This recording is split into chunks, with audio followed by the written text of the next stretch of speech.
Oh yeah, it's a good day to be a McLaren fan, or a Formula One fan in general. Nick Heidfeld, congratulations, you're back at the top of an F1 chart. Now for those of you who might remember the winners and losers from last year at Silverstone, okay, turn your volume down for a little bit. Yeah!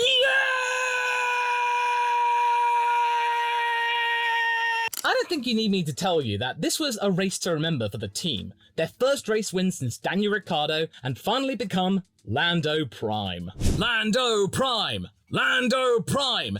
Now available at my merch store. Go and get it. And what was also incredibly sweet is that amongst all of the people that went to congratulate Lando, Daniel was the one to do it. He probably could really relate to what Lando went through at Monza in 2021 when he had to play second fiddle to Daniel. But it wasn't just Daniel. Everybody liked this win. Except the naysayers who believed that Lando Norris was gifted the win by the FIA and that Red Bull and Max Verstappen were robbed. Well, for starters, Red Bull and Max are not angry in the slightest, and also, the lap times show that Lando was quicker than Max in every single lap post lap 19. He tried everything he could this time out and he couldn't respond. The car was a little bit damaged. Apparently there was some underfloor damage, nothing too major. He still got second place, but it wasn't quite enough to really mount an attack where he could really go after Lando. He could have got him into turn 1 maybe and tried to defend. He might have been able to do it. And then you got to look back to what he was dealing with Piastri. He could barely get any meaningful distance. He couldn't really do it with Leclerc. So Red Bull were not quite the best car. Ferrari showed that they were still pretty good, but McLaren, even with half the upgrades, and then McLaren with the full upgrades, whew, Lando wins by 7 seconds. I know I'm a McLaren fan, I'm biased, but at least I tell you, it's obvious, but the entire grid is happy for Lando. As for the MCL38, these upgrades were monstrous. 10 upgrades in one go.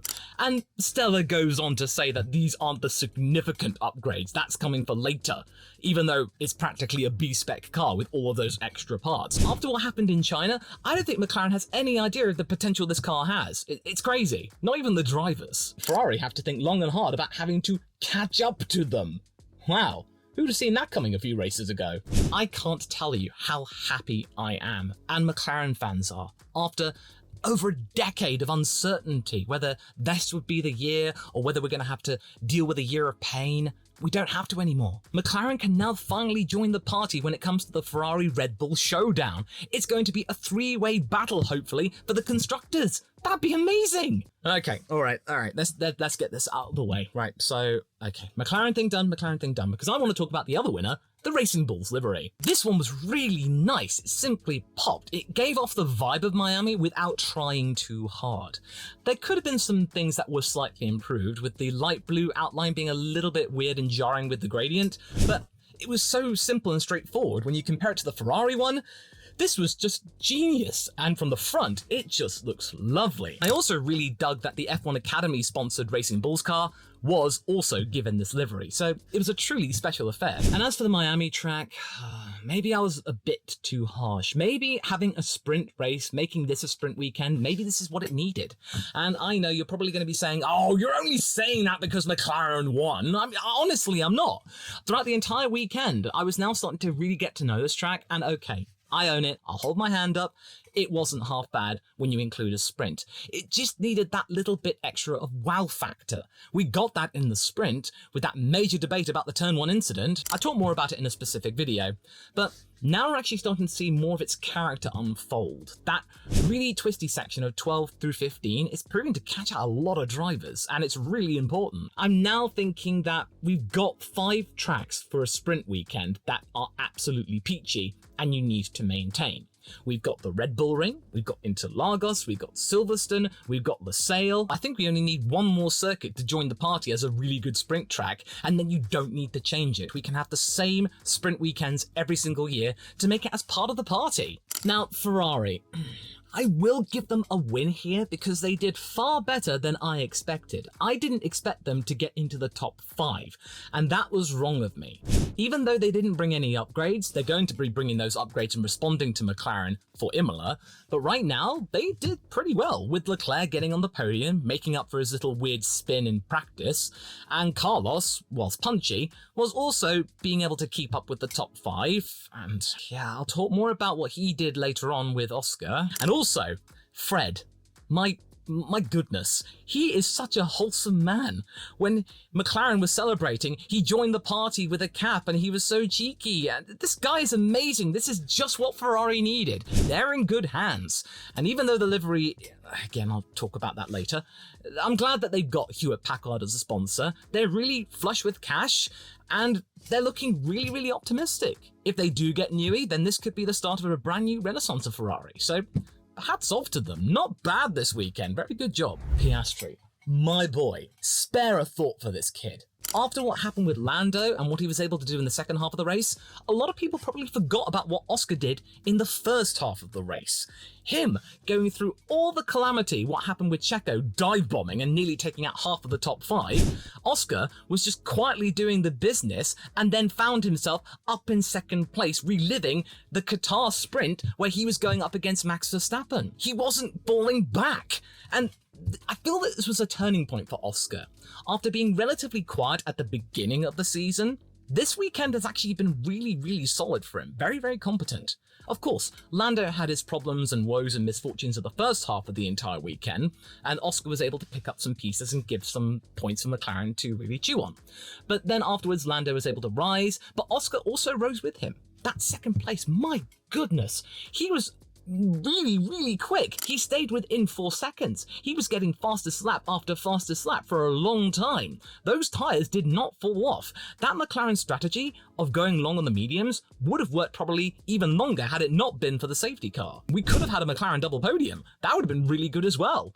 I mean, of course, a McLaren win is even better, but I just feel like Oscar needed this weekend to show that he is getting over those tyre issues about where he tends to over-egg them. It's just a shame that Carlos's antics really brought that to an end. Now, look, I like Carlos. I really do. I'm really proud of what he's able to do at really showing Ferrari what they're missing out on for the future. But this entire situation was just desperate. I don't know why. Maybe he feels like Ferrari won't fight his back unless he has to make a stink about it. But all of that stuff on the radio where he was begging Ferrari to talk to McLaren to please give the place back, thinking that his connection to McLaren would have been able to be enough for Piastri to give him the position back. But no, they weren't doing it. And then the FIA said there was no further investigation, and Oscar was just keeping himself together. McLaren on the radio, keep calm, Oscar, you've got this, you're fine, you did nothing wrong.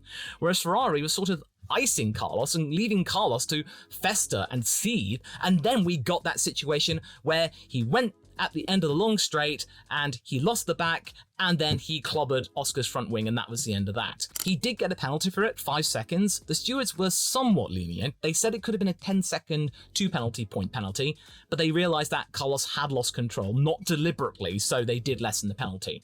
And I think had they done that, then it would have made his weekend even worse. Okay. Just remember Oscar, okay? He did a really good job, and it's just a shame that he couldn't make the most of it and still at least been in the top 5. But I am still pretty smug that he once again was able to hold his own against Max in a battle for the lead. Now, with Racing Bulls, I will be fair here. Yes, Daniel did not have a good Grand Prix, but we got to remember what he did in the sprint. He finally has points. And big points at that, 5 of them. That is not something to turn your nose up at. Daniel now has finally gotten off the board and finally has something to show for it, probably putting an end to speculation regarding a mid-season swap. Ian Lawson will be spitting feathers, realising that it's probably not going to happen, especially if this trend continues, because these upgrades that Racing Bulls brought to Miami, they worked. They worked very well, because not only did Daniel score, Yuki scored in both sessions, an 8th in the sprint, and then of course a very quiet and anonymous path to 7th place. 7 points for Yuki, so yeah, Daniel did good, but Yuki was more consistent, just. But either way, what it goes to show is be really careful when you change your setup between the sprint and Q1. Because, as we saw with Lewis in China, it can easily screw up your entire race. You can't take away that 4th place. That was good. Fair play to him. But again, Yuki bringing home some points. They came away with 12 points. We've still got 18 races to go. Racing Bulls could genuinely start to really think about 5th place, especially if Lance Stroll continues to wallow in the bottom half and continues to not do the job in qualifying on a consistent basis. Hulkenberg is another winner as well, because A, another 2 points in the sprint. Sure, It didn't translate to much in terms of results for the race because he was in the bottom half, but once again, he proved that he was able to provide some points when you don't really have to think about tyre longevity all too much. Haas are still dealing with that tyre deg problem, but it's slowly becoming less and less of an issue. There were other circumstances that were beyond his control as well. And now that Nico's realised that his long-term future in Formula 1 is secure, this is probably a breath of fresh air, especially when you compare him to what his teammate went through this weekend. Nico is a godsend. They are really going to miss him, Haas. And Hamilton. I debated about whether making him a meh or a win, but okay, I'll make this a win because he got 6th place. If Carlos had gotten his full 10-second penalty whack, he would have been in the top 5, Lewis. And considering what he's had to go through for the beginning of the season and what Mercedes have had to go through, they came to this track with some upgrades, not nearly as many as McLaren, and they somewhat worked. They didn't think it would work, they weren't quite sure, but they did. And even though the sprint was incredibly scruffy, especially with the turn 1 incident that Lewis was very lucky to not get a penalty for because it was turn 1, lap 1. But after that, he then had his whole situation with Magnussen and ahead of Russell, which for him will be critical, that he can have his day still and Hamilton's end game is still present. So I will consider this a win because he needed this result. And quite clearly, Mercedes needed it, because otherwise, if he didn't get it and it was going to be another bottom top 10 finish, I think it would have been a very awkward rest of the season for them. But talking about positives and the like, Alpine, come on. Even though we've really ripped on them for a long time, especially with the whole situation about having a really heavy car, they've been able to respond relatively quickly. 6 races in, they finally have a point. Ocon is not my cup of tea, but fair play to him for being the one to do it. That the all-out war mode that he was talking about actually came true. That he fought for 10th place and he got it. Gasly, unfortunately, was hampered by the safety car, but we got to remember as well, in the sprint, he almost got a point himself. He ended up 9th in the sprint, and nobody saw that coming. Maybe the weight reduction and upgrades that Alpine had brought were finally starting to work. That now, the fruits of their labours in copying McLaren's workbook from 2023 were beginning to show stuff on the track. Seriously, look at what they're doing. Their development structure, their team structure, it's just copying McLaren. And especially since now they've recruited the former McLaren performance director David Sanchez as being part of their development team. It's no joke. They've looked at McLaren and gone, we'll have some of that, thank you. Only with a French accent, of course. Now we get to the meh section. Neither great, but not bad. And Red Bull are here. Now, I know you might be thinking that, oh, this is really unfair. They still came away with a 2nd place and good points. Yes, that's very true. But relatively speaking, this was not the best of weekends, especially after what they showed last year at Miami. The rest of the grid are now starting to respond. What Newey talked about regarding diminishing returns is starting to come true.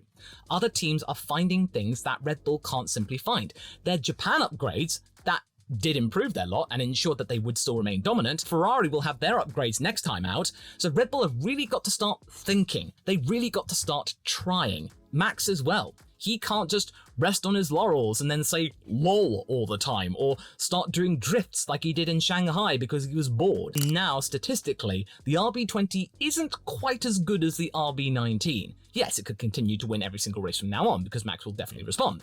But now, 2 other teams have won a race. So if you want to be really pernickety with the stats, there you go. The RB19 is better. And also, we really got to cheer Max that he was magnanimous. He was proud for his friend. He was happy for him. And also, we got yet another Max reaction face in the cooldown room when he saw what happened with Checo when he dived bomb, and he was just like absolutely shocked. And yeah, Checo, this was not a good race for him. But I've spared him from being in the losers because he still came away with points. 3rd place in the sprint, 4th place ultimately because of the science penalty, and considering he's had such a Mardy at the start, he didn't take anyone out and he recovered from it. He didn't flap about, he kept Norris behind him for a very long time. There were things to cheer about for Checo, but it was not his best weekend for sure. But ultimately, he still got a better result than he did in Melbourne.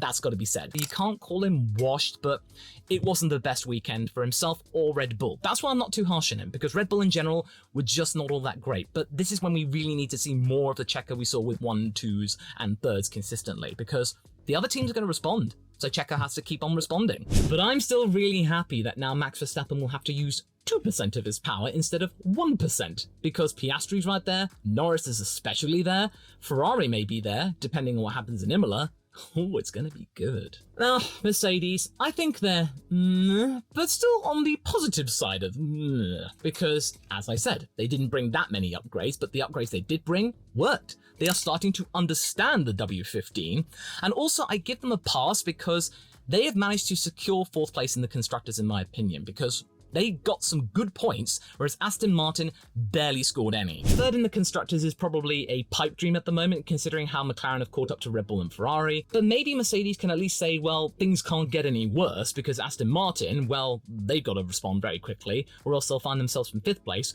or maybe even looking sick in the face. But they're getting on top of the W15, and if rumours are true, then maybe Toto's Hail Mary might have a nice time of it in his first season. Now we get to the losers, and here it comes. Oh, you've been dying for my own opinion about this, and the Ferrari livery, oh my god! I don't know whether or not this is worse than the pink camo livery with Alpine.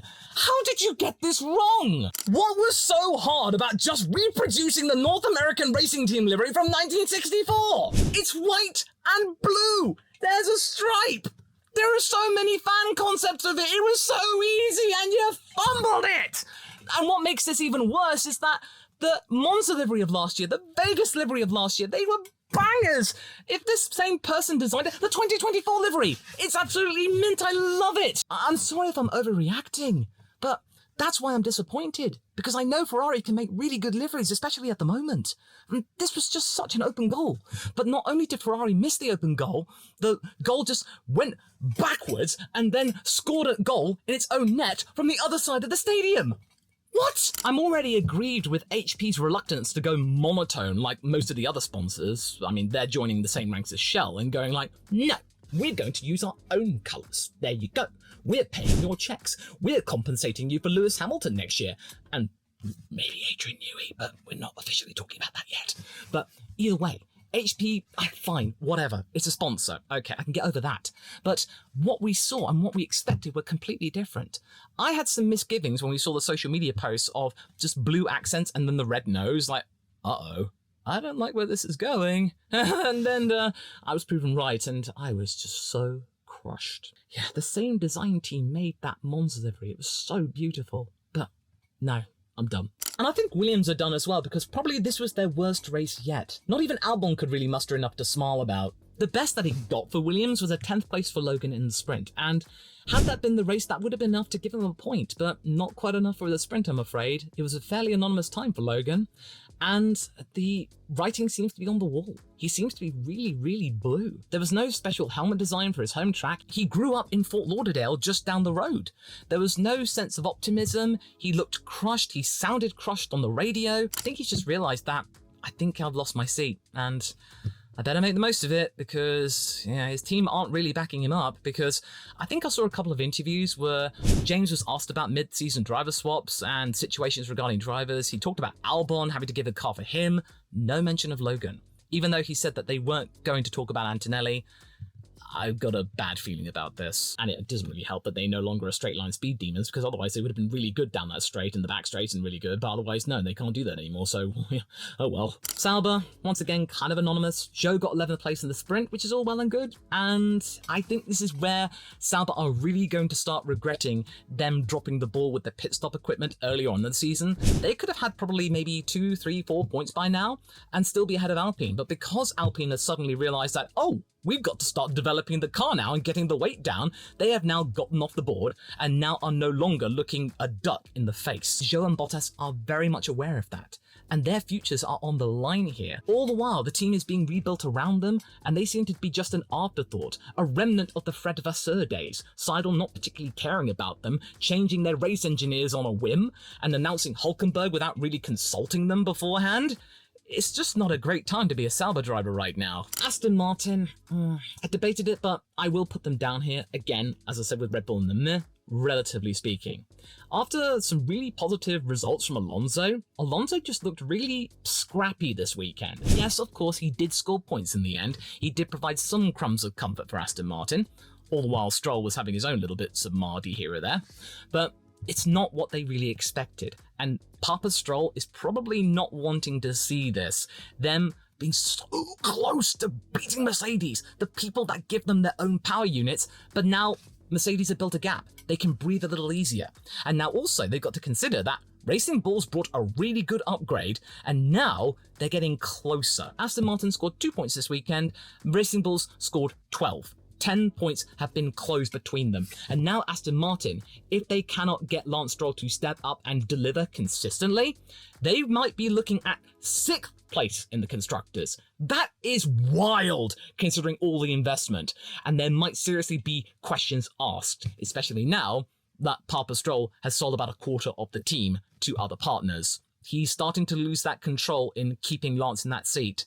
Could this be an exit strategy, maybe, to help pay off Aston Martin Lagonda's debts? Who knows? Now, Kevin Magnussen, where do I begin? Okay, I can't be too mad at him. But you can't deny this was probably his worst race in recent memory. We thought Jeddah was questionable, but this was a whole other level of weird. I just feel like he's checked out. I don't think Komatsu sees Kevin Magnussen as part of his pathway towards a brand new Haas, a Haas of his own image for 2025. Kevin is a remnant of the Gunther era, and Steiner's quite clearly burnt that bridge now that he's actually suing the team for using his likeness and not paying him properly while he was around as a team principal, but that's a whole other kettle of fish. It's quite clear that maybe most traces or any traces of Steiner's legacy need to be purged, and that includes Kevin Magnussen. Because he was just racking penalty after penalty. Sure, he might have wanted to have a really good time racing Hamilton, and Hamilton did say he did enjoy the scraps, even though at the time on the radio he wasn't so much. But either way, Kevin was just doing his thing. He knew that he'd done wrong, he knew that he was going to get a penalty, but he just kept on doing it. He's almost looking at a race ban. The last time anyone got a race ban in F1 was his old teammate, Romain Grosjean, in 2012. And what might happen if he does get that race ban, and he might do considering how fast he's accruing them, it'll give Oliver Behrman another chance. And Komatsu's also said that he doesn't really care about what Behrman does in F2. He's going to be looking at the performance results when he compares the other drivers to him in those practice sessions. Those practice sessions matter more. F2, whatever. I mean, Prem is already struggling, so maybe that's what he's thinking about. So if Magnussen continues just to flout the rules and not particularly care about it because he seemed really dismissive in interviews, then Behrman might get the gig. Or maybe it could be a chance for Chloe Chambers to get that role, because technically she is the first Haas driver to have bagged a podium.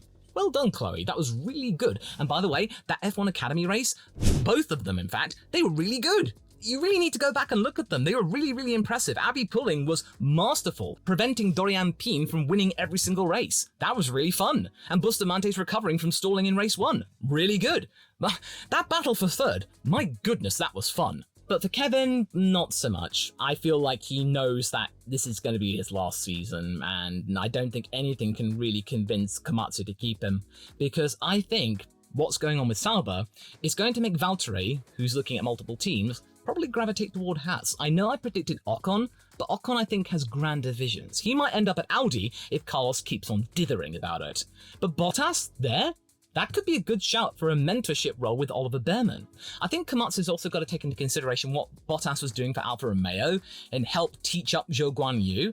Bottas was really, really good at giving him pointers, and Zhou has turned out to not be a soulless paid driver, but pleasant, nice, fine, perfectly okay, but just not really having much of a space in Formula 1 at this time, when other F2 drivers are coming up and really showing off their potential. And also Toto has the back of one of them, and Ferrari has the back of another. Bottas and Behrman has a nice ring to it. No, look, if you're a Kevin fan, I'm not willing him to be taken off the grid. I'm really not, especially after what he did in 2022. But the last few races, he just looks lost. He looks like he's having to play the team game, and he doesn't want to. That the team are putting all of their eggs in the Nico basket, knowing that he's not going to be there next year, so they need to give him all the tools possible, score as many points as possible, meaning they get a good constructor's position, more prize money, and then they can start thinking about the next phase of Haas. Kevin has sort of been thrown to the wayside. He's right at the back, so why would Haas give him all the attention? I think he knows that, and therefore he's just like, okay, I guess I'll just have some fun with Lewis, I suppose. Like I said, Haas want to refresh for 2025, Komatsu fully getting rid of Gunther Steiner's presence. I don't think that Kevin will be part of that. Much like how Audi wants to refresh itself from its Sauber days, but Carlos Sainz will seemingly not play ball. Perhaps they need to stop waiting for the Spaniard and get on with their own plan, because Seidel wants to. You can find out more about my findings here in this video that you can go watch right now. I think that Carlos needs to sign quickly.